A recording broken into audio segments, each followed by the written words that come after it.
Welcome to Team Kings, showcasing team spirit at Kings High School. It's January, which means it's robotics season. And with us right now, two members of the Kings robotics team, both seniors. We have Madeleine Schwitters and Andrew LaPrade. I'm going to start off by asking just a general question because I think for demographics like within my own age, we hear the term robotics quite often. We have an idea as to what it is, but really for us, we didn't have robotics growing up. What exactly is robotics and how is it applicable to what the two of you and your Kings teammates are working on, Andrew? Mm-hmm. So yeah, the robotics season is basically like you have a sports game, but it's basically humans instead of, or it's basically robots instead of humans. And we're part of a program called First Robotics Competition. It's a organization that has over 3,000 teams competing from all around the world competing in this kind of competition game. So 3,000 teams, are we talking high school teams or is it more than that? Is it younger, older? Is it right in that? Yeah, so over 3,000 teams in our program. There's a total of 4 programs in FIRST, where that's from K through 12. And I think in total there's at least 10,000. And Madeleine, robotics is something that a lot of kids get started with at young ages these days, right? Oh, yeah. Walk me through the robotic process, if you will. How young can students start and how does that eventually end up with what they're doing in high school? Oh yeah, so First Robotics is spread out over like all of schools. So there are 4 programs. One's for like kindergarten through 3rd grade, then the 4th through 8th grade, then 8th through end of high school, and then just high school. And so basically as soon as someone starts school, they can join the robotics program. And it just kind of like feeds up and gets a little more difficult as you get older. And it sounds so simple in some regards in that you say we get together, we build a robot, and we compete with it. But it's so much more structured than that. And the way in which it's laid out and the people that are involved and everybody's working on different things. Andrew, kind of walk me through the structure of a robotics program and what that looks like. Yeah, so in the beginning we get the game reveal and we start with getting the game manual. We have the rules. We don't have an instruction kit on like how to build the robot. And so then on the first day we watch the game reveal, we get together as a team and we start figuring out what our strategy is, what approach we should take. And after that then we finalize a strategy that we get going on building our robot. But there's different divisions too, much like a corporation, right? If this were an engineering firm, what does it look like in terms of, I mean, are the two of you in the same program or in the same division, or how does that work? So I am a part of the engineering team, Andrew's on the business team, and then there's also like, that's kind of divided as well. Like there's the electrical, mechanical, software in the engineering, and then business, they have like marketing, outreach, etc. for the stuff that they're working on. And so yeah, it's kind of split up with what your interests are. So there's business, there's engineering, are there any other components to that? Those are the main two. Main 2 divisions, okay. And are there roles within the divisions too, Andrew? Yeah, so there's different outreach programs that we have. So I'm the lead for Unified Robotics. There's a lead that's for our efforts in Uganda, and there's a lead for marketing and graphic design, etc. And yeah, this year we did a different way of structuring our team just because we want to have more opportunities for students to be leaders. And how many students are involved with the robotics program at Kings? So we have about 35 students on our robotics team, and there are definitely more people who are interested. It's just you can't have everyone because there's only so many jobs that people can do, but we try and get as many people as possible involved in the program. So there is an application process then, more or less. Who oversees that? Is this an advisor at the school? Is it a group of advisors, Andrew? How do people get involved? It's a group of advisors, usually a mentor to and student leaders, and we look through the application, we talk with the person who's applying, and we usually accept them.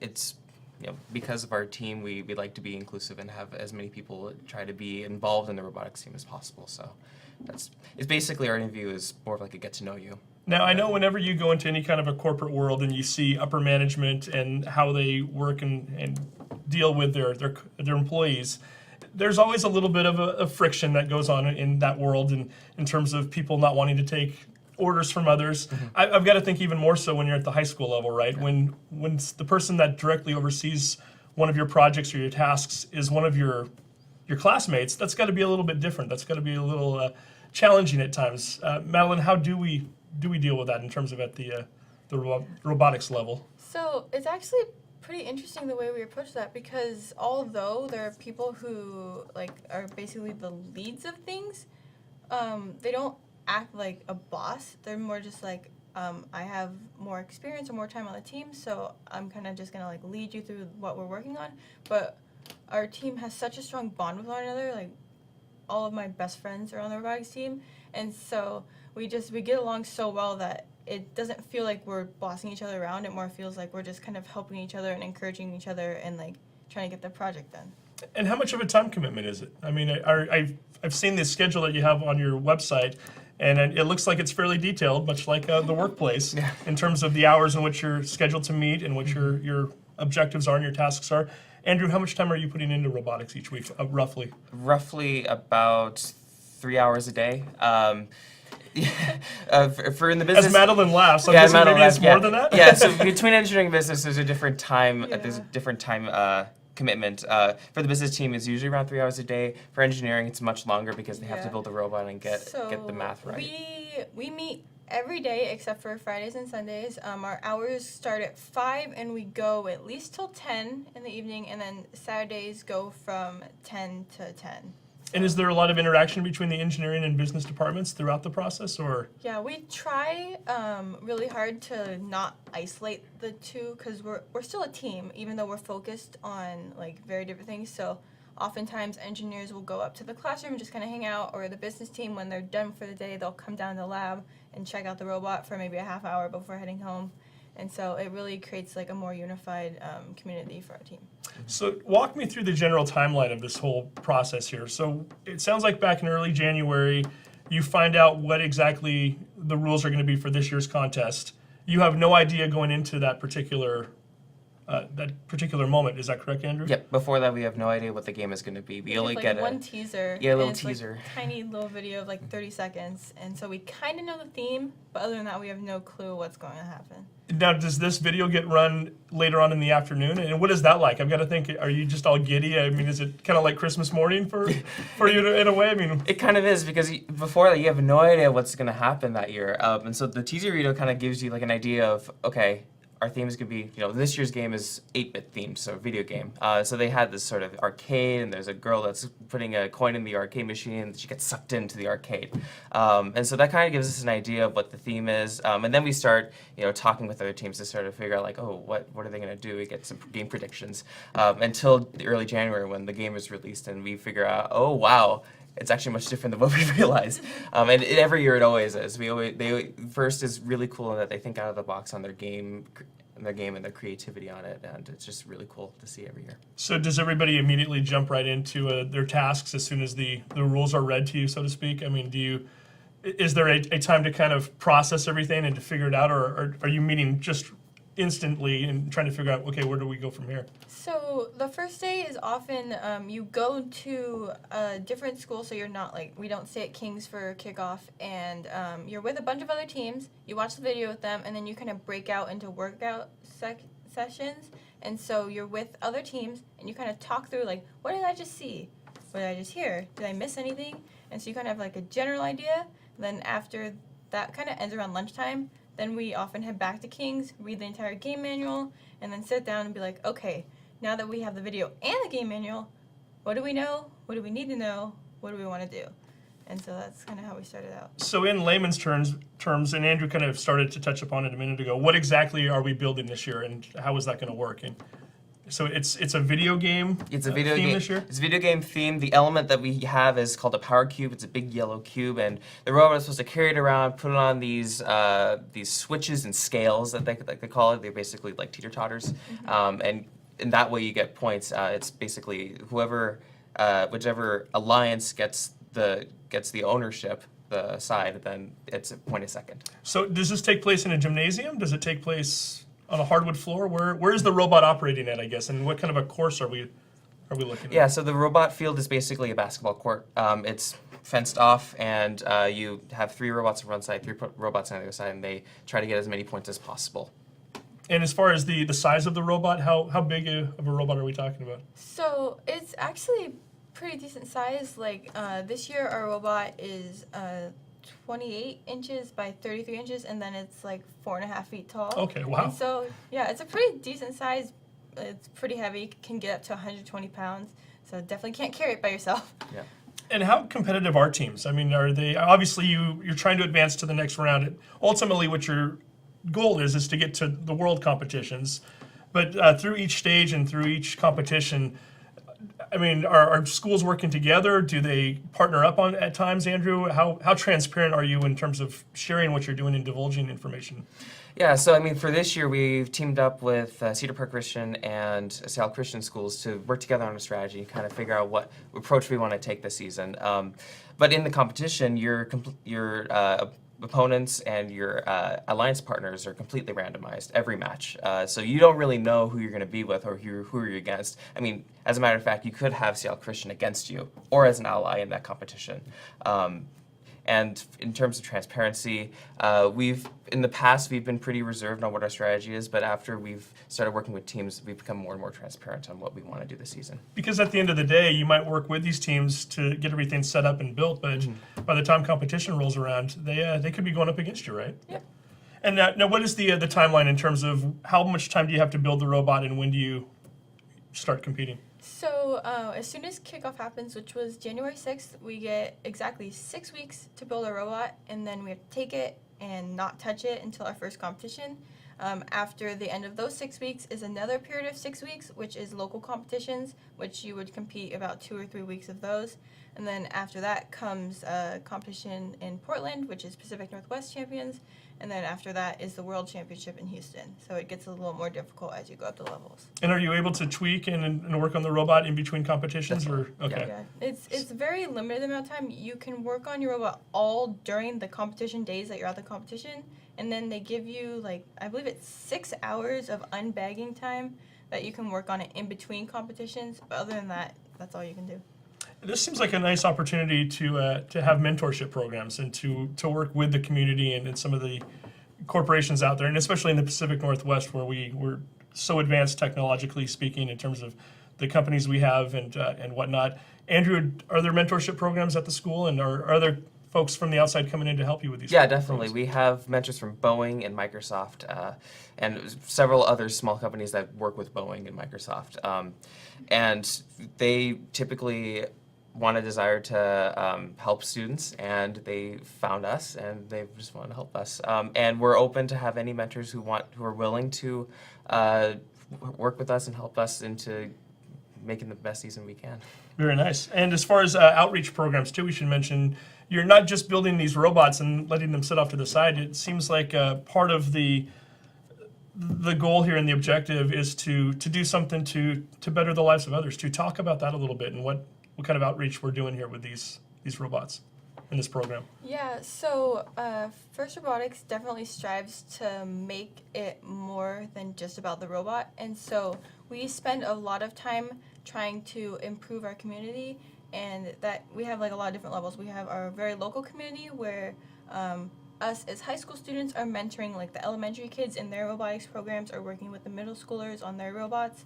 Then we also have like our like Washington community, which is what Andrew specializes in when it comes to unified robotics and those kind of programs. And then we also have like the global community, which would be working with teams in Uganda or Israel or stuff like that. So we just have a bunch of places where we just try and improve like the world community and stuff like that. And you mentioned Andrew works a lot with the Unified program. Tell me a little bit about that and what you're doing. Yeah, so Unified Robotics is a program for students with special needs, and our goal is to provide them the robotics opportunities that we have to them, because typically they're involved in sports or not even in an extracurricular at all, and so we hope that they will be able to recognize that they have a potential in STEM. And by providing them a Lego kit for them to build a robot and they compete in sort of a competition, I hope to see them inspired to be able to pursue a career in the STEM area. And I think one of the other things that I enjoyed from doing a little bit of the research for this interview was that you have a website set up, and I know you do quite a bit with social media too in terms of the putting content out there. And talk a little bit about which social media avenues you're using and how much you're divulging on there, I guess, because again, this is a contest, but as we talked about earlier, you're fairly transparent in a lot of different areas. Andrew, I guess maybe that's a better question for you because it sounds like you work quite a bit on the website. Tell me a little bit about that. Yeah, so the website, we post all of our updates about the season and also about our outreach programs. There's a lot of information and ways for you to get involved. On social media, we're on Facebook, Twitter, and Instagram. Facebook 4911 Cyber Knights, Twitter FRC Team 4911, and on Instagram as Cyber Knights. And there you'll be able to see pictures of us working on the robot or us at competition and any blog updates that might happen. And there's a weekly blog that goes out also, right? Is that correct? So if Yes. anybody wants to follow what the team's up to and get an idea as to where they are in the process, they can follow along. February 9th is a big day. Tell me a little bit about that, Madeleine. What's going on at the unveiling event? Yeah, so we have unveiling event on February 9th. That is the day, it's week 5, so build season's almost over, and we invite a bunch of teams from all over to kind of join up with us and show the progress they've made during build season. So we talk about like, oh, well, here's our robot, this is what we've done, here's our strategy approach and all of that, and it's a great way for the community to really bond with one another and like work with other teams that you may not always see yourself working with. We also make it a live stream so anyone can participate if they want to, but if you want to actually attend the event, you have to RSVP because we have limited number of spots for seats.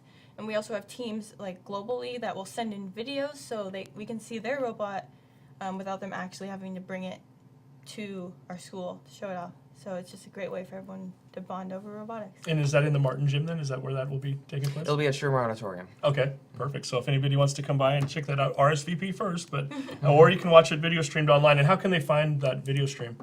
We'll be releasing it in our website and our social media as it approaches. So a lot going on. So again, we're still in the building process right now. So quite a bit that needs to be done leading up to the competitions and then the unveiling on February 9th. I've got to think that as involved as both of you are and as much as you've gained from this program, is it fair to assume that all future aspirations are kind of geared in this direction, so to speak? You're both seniors, so what does the future hold for you? Madeleine, do you have any ideas as to where you might go to college next year and what you want to study? Yeah, I mean, I'm still kind of looking at like which college I want to go to, but I am really wanting to pursue engineering, cinematic engineering in particular. I really love to build things and use my imagination, so I figured working in the movie industry and like building movie sets is a great way to pursue that passion. Yeah. Very nice. And Andrew, what about you? Yeah, for me, ever since I was little, I loved computers, and so it kind of fits that I want to pursue computer engineering later on in college. And I'm still exploring on which college I'll be in. I won't be able to know what the results are until March, so just, We still have a little bit of time, too. We Yeah. should point out this team, this is your 4th year. You've both been involved since your freshman year. This team has made it to Worlds each of the years in which you've been involved, correct? Yep. And will Worlds be in Houston again this year then? Is that Yes. And how far down the road are we talking for that? I know obviously there are other competitions to get through first, but is that April, May-ish, June? When is that? Yeah, it's mid to late April for Okay. Houston, and after that, there's actually 2 championships at Detroit. Which Yeah, will be the week they're after. moving it to Detroit this year, so that's a new location. See how that works out. Yeah, but our focus will be at Houston this year. And does the robot have a name yet? I know in the past we've had each, what is it, Eli and Merlin the last 2 years? Is that Yeah, right? it's not finalized, but we're thinking of naming our robot Weeble because we have a lot of worry about it like wobbling around and falling over. So we figured maybe if we named it something that wouldn't fall over, our robot would stay up. Interesting strategy there. And where do the old robots? Are they still around the school, or is Eli and Merlin, are they still hanging out at King's, or what becomes of them, I guess? Can you reuse their parts for other projects? Yeah, definitely. We mainly use Eli and Merlin for our demonstrations and outreach, but we also sometimes take their parts and use it for other robots. Because every year is so different in terms of the game and the rules, it's really almost impossible to use an old robot and use it again this year. So you can take parts and you can take inspiration from other robots, but for the most part, you have to start from square one. And I guess the last thing I want to wrap up with, since we didn't do it at any point in the interview, who are some of the mentors and advisors who are helping with these projects at the school? Yeah, so we have a couple teachers from King's who work with us. We have our head coach, Mr. Thompson, who teaches quite a few of the technology classes and then heads the team. And then we have another teacher who helps with like our essay writing and chairman's presentations. And then we'll have mentors kind of from all over like local businesses, and like Andrew talked about, like Microsoft and Boeing, Electro Impact, Romac, like any kind of company you can kind of think of nearby would probably have either sponsorship or a mentor from them. And I definitely wanted to make sure we mentioned the King's teacher's name. So it's Mr. Thompson is And the Mrs. Troutman, and she's the senior English teacher who helps us with presenting and stuff. It's really cool that robotics is not just focusing on engineering, but it's also on business and essay writing. So you get a really holistic development in preparing for careers in college. And we're hearing that here right now, and as both of these two in different departments and working hard towards one specific goal and to get back to Worlds again this year. Andrew, Madeleine, thank you very much for coming in today, and best of luck on not only the building season here over the next few weeks, but into the competitions, and hopefully we'll hear how Houston went later on down the road as this team aspires to get back there. The high school basketball regular season is wrapping up with 2 more weeks of play left before we head into district action. And with us right now, 2 of the members from the Kings Knights girls basketball team. We've got freshman Claire Gallagher and junior Dominique Kirton, the elder statesman on the team. Dominique, this is kind of strange for a team that is 9-6 overall on the year and 6-2 in league play. You're part of a team that has 2 juniors, 3 sophomores, and 5 freshmen. We had you in during the volleyball season, and there were 5 seniors on that team. So, what is it like to play on a team with so much youth? I love it. I think the energy of the young freshmen is really exciting, and I really like having a young group because you can just see like our potential as growing with each other. Yeah. And for Claire, for you as a freshman, and you're already in the starting lineup, I've got to think that that's kind of a daunting task at times when you go out there on the floor and you start looking over and there's, you might play an Archbishop Murphy team that has 4 or 5 seniors out there at one time. Yeah. Is that intimidating for you? Or has it become less intimidating maybe as the season has gone along? Definitely less intimidating as the season has gone on. And, I mean, once you're on the court, you're just playing basketball, and so it doesn't matter how old you are, you're just playing the game that you love, so. So let's talk about your teammates a little bit here. And Dominique, I'll start with you. Tell me about the other junior and the 3 sophomores. Maybe we'll start with Rachel Phelan, the other junior on the team, who is one of the elder players, so to speak. Rachel's great. She's a great energy for our team, I think. She's really positive, and she loves the girls. Just a great player to have on the team. Yeah. And then Camille Flores, Emma Storkson, and Macy Hodgins. Tell me about them a little. Yeah, they have, even as sophomores, they've really had to step into a leadership role, I think, and they've done a great job. They are really competitive. I think Emma's also a great captain to be with, and Camille's also a captain, which is great. And then Macy's super energetic, really fast, really athletic. Just love them all.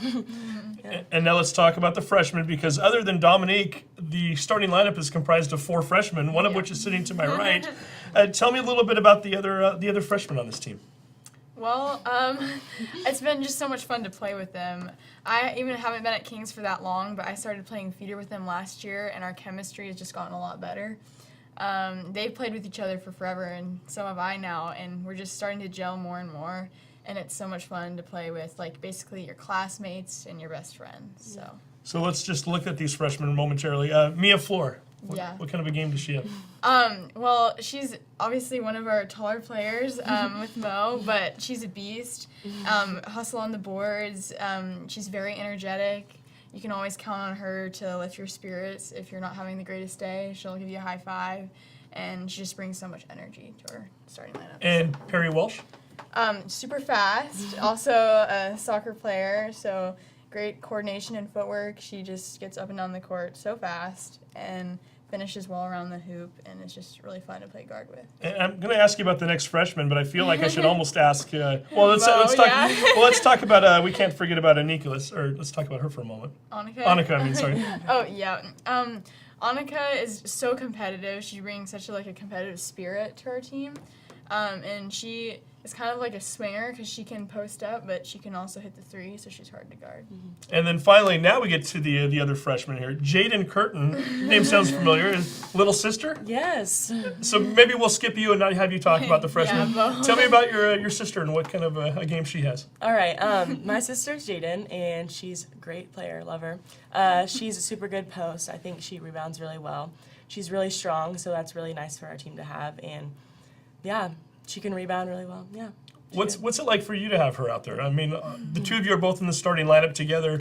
it's not just another teammate though, is it? When you look Yeah. over and you see little sister on the floor with you, do you have more of a chemistry because of the fact that you're siblings? Or? Oh yeah, she's my best friend, so obviously I'm gonna have a lot of chemistry with her. But similar to my older sisters, they also played with each other, and now I get to play with my younger sister. So I think that's really cool to do. And yeah. Okay, now that we've covered the other members of the team, let me hear about each other a little bit here. Claire, tell me about Dominique and what kind of a player she is and what kind of a teammate she is. Well, Mo is just an amazing leader. She is a servant leader. She's not a quiet leader, but she steps up when she needs to. She's kind of like the mother of the team. And it's so much fun to play with her. She brings like composure whenever we're playing and poise, and she just wouldn't trade it for the world. It's amazing to play with Mo. Very nice. And Dominique, tell me a little bit about Claire. Claire, I love Claire. Since I've met her, she's just so intelligent and she's really good to be around. She's really mature for her age, which is really good to have on the court, and she's very calm on the court, I think. So being a freshman point guard, that's really intimidating, but she knows how to handle the ball, and she's super competitive, and she can shoot so well. I love when she shoots. Yeah, love her. Very nice. So when we look at the season so far, you're 6-2 in league play. We mentioned 9-6 overall. 47-21 victory over Sultan last Tuesday, which was your last game. What are the overall feelings as far as how you assess the season thus far? I mean, what were the expectations coming in? Maybe that's a better question, because Dominique, you always hear about teams having senior leadership and having the veteran players, so to speak, and with such a youthful team, even though it's talented, did you have team goals coming into the year? Were they written down, and how are we doing with those at this point? Yeah, our program does a really good job of assessing what we want our goals and our accomplishments to be at the end of the season. So we definitely made a lot of goals about mostly about our team and having really good chemistry and working as hard as we can, even if the result wasn't what we wanted. So I think we prided ourselves in that, which is really important. And Claire, what about you? I know when I went to the Archbishop Murphy game recently, Yeah. and it is a little bit overwhelming when you look out there and you look on the floor and there's Kings with 4 freshmen out there, and there's Archbishop Murphy with 5 seniors, Yeah. and a team that's undefeated and looking like they might be a state championship caliber team. When you go out onto the floor against a team like that, I mean, what are your expectations for yourself? I think always the expectation is that we play hard and that we can control what we can control, such as rebounds and just playing together as a team and execution. Sometimes you can't control whether the ball bounces in or out, but you can always control the intangible things like that. So that's always important to us. Those games like that, they can be rough, but I think we're making progress. We've beaten teams that we that have that we are that we're supposed to beat, and teams that have been closer games or that have been older or more experienced, we're getting there. Mm-hmm. But I can see just even with the 2 repeat teams, Cedar Crest and Arch, we're going to play them in the upcoming weeks. I'm so excited.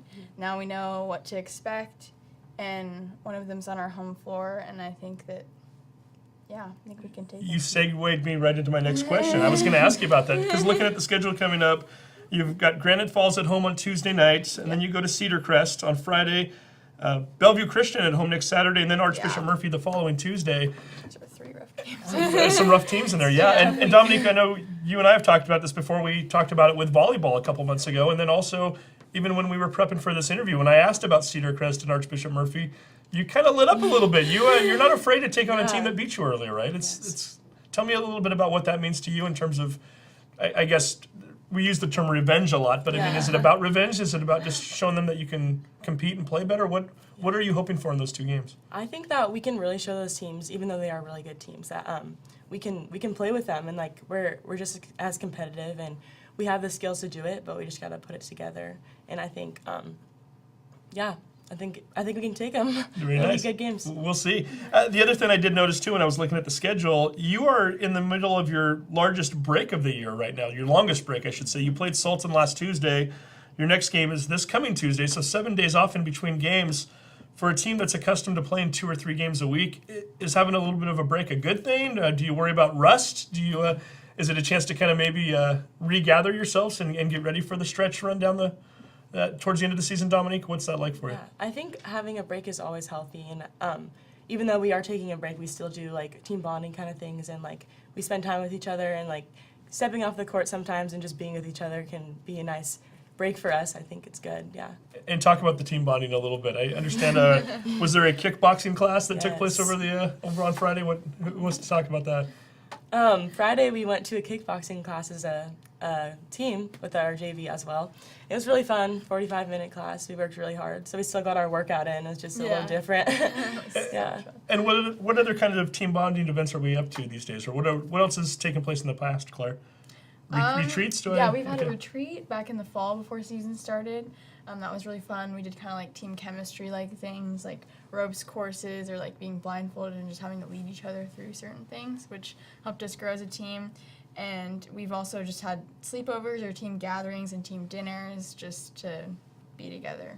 So. How important is team chemistry for a basketball team in terms of, is it? Yeah. Yes. In what regards? I mean, does it help you in terms of when you're on the court and interacting and communicating with one another? Or? Yeah, I think if you have bad chemistry off the court, it's definitely going to reflect on the court. And I think the fact that we do have really good chemistry as a team reflects on the court because we play really well together. And we're still working with each other to get better at it too, but it's definitely a benefit. Helps to have a good coach too. Tell me a little bit about Coach Dan Taylor. I know we had Dan Taylor on the show about a month ago talking about the assistant coaches, but we didn't get to talk about Dan. So what's Coach Taylor like, Claire? He's amazing. I really just love playing for him because he coaches me, but also as a freshman, he doesn't baby me. He sees my potential and just kind of gives me some rein, and then also gives me great feedback when I need it and encouragement when I need it, and he's a great coach. Yeah. Very nice. And Claire's going to get to experience for the first time playing basketball while taking finals, right? It's Yes. finals week is coming up. Dominique, have you had a chance to talk to some of the freshmen and to tell them what to expect during that week? And how do you balance school and finals week with having to go out and practice and play games? It's definitely a new experience, I think, for the freshmen, and balancing it is just like having really good time management. And I think our coaches really encourage us to always find time, like before games, to just get some homework in. And like we really pride ourselves also on our grades, so I think it's really important that we don't let finals slip as we're also having a tough week of basketball. Very nice. And finally, I have to ask, I don't want you guys to make any big predictions or anything. I don't want to put a target on your backs, but this is a team that is full of volleyball and soccer players, two teams that won state championships this year. What are the expectations coming into postseason play, and do you let yourself start to kind of dream a little bit about, again, it's a young team, I get it, but you're playing really well, and the team seems to be gelling and playing better as the season progresses.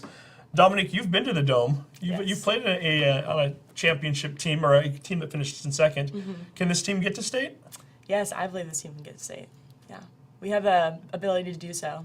Yeah. And Claire, for you, being that it's your first year of high school, I mean, when you start to think about postseason, do the nerves kind of elevate that much more? I mean, what's that like for you? Are you, or is it just another basketball game? A little bit. All I just really want and hope for our team is just to play as well as we can. And I mean, I haven't been to state, so I don't know exactly where we'll stack up. I know there's some pretty awesome teams in Washington, but I just hope that we can play our best and then see where we fall. Yeah. See where this. We will find out. And this is a team, again, we should mention, not a single senior on the team. So, Dominique, do you start to think ahead towards your senior year a little bit? You don't want to overlook what's in front of you right now, but I mean, are there times when you start to kind of ponder what it could be like next year? Yeah, it's kind of hard not to, I guess, because when I'm a senior and these freshmen and sophomores, we're more experienced and we'll have an extra year working with each other. So you never know. Like and we'll have 2 years working with each other, which is really cool because we'll have no seniors graduating. That'll really help next year. Yeah, but until then, we're going to focus on this year. Again, 2 more weeks of regular season left, 5 games left in the regular season, and then we head into districts, which will hopefully eventually lead to a trip to Yakima and maybe playing in the state tournament come early March. Claire, Dominique, thank you very much for coming in, and best of luck to the Knights ladies the rest of the way. Thank you. Yeah. That will do it for this edition of Team Kings. Once again, we'd like to thank our guests, Madeleine, Andrew, Claire, and Dominique, for their time, and we wish nothing but the best for the robotics team as well as the girls basketball team. We look forward to coming back at you again in 2 more weeks, in which we will showcase more programs and teams at Kings High School. You've been watching Team Kings. Until next time, take care.